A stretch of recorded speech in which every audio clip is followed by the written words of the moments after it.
It was always awesome to me that the boys got along so well. You guys were always very supportive of each other and congratulating each other. And it wasn't necessarily the same with the girls. I remember it got really rough and competitive for you all. Like it was, that was not an easy situation to watch. Shannen Doherty and Brian Austin Green looking back on their 90s teen drama, Beverly Hills 90210. Oh my God.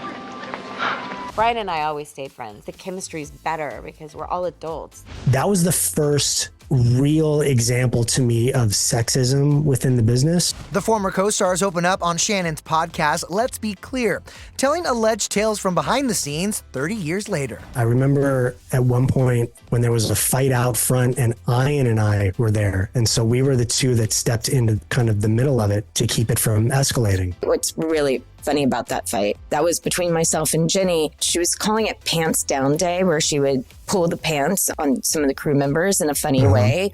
Yeah. But some of them were getting pretty annoyed with it. So I did skirt up day, and oh my God, she lost it on me. And I was just not in the mood to back down. And while the boys played nice on the set, Brian says he had problems of his own, stemming from his romance with Tiffani Thiessen and his insecurity getting the best of him. Now looking back on it, I can't imagine what that was like for her. Freaking out the way that I was, but like I cannot imagine. But it was also just growing pains. She was my first love as far as love is concerned. And he's my last. Well, not so much. The two broke up that same year following a 3-year relationship. In fact, they were already dating when she joined the ensemble for season 5. Poor Tiffani came on the show. I'd never been in a real serious relationship before. And all of a sudden she's, doing like sex scenes with people that were like my family and my brothers. It was strange. That's weird. Another weird moment?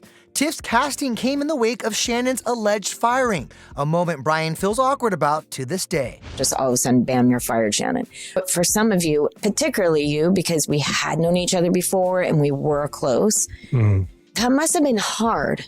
I'll never forget that phone call. Everybody was going around the room and talking about it. And I remember I was just like not in agreement with anybody else in the room. And everyone was like, at that point, really playing the thing of like, oh yeah, no, it's just really, it's tough. She's getting a lot of bad press and it's probably best for us if she's not here. No, it hasn't been a big difference for me. I have a different car parked next to me now. That's about it.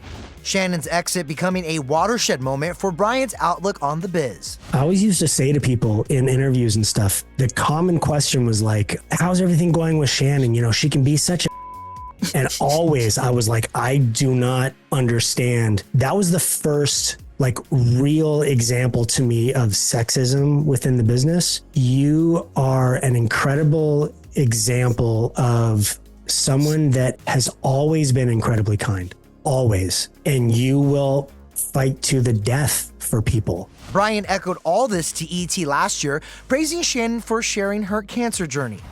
She's strong. She's honest. She just perseveres. She gets through whatever's going on. And even if it's hard, she will share that.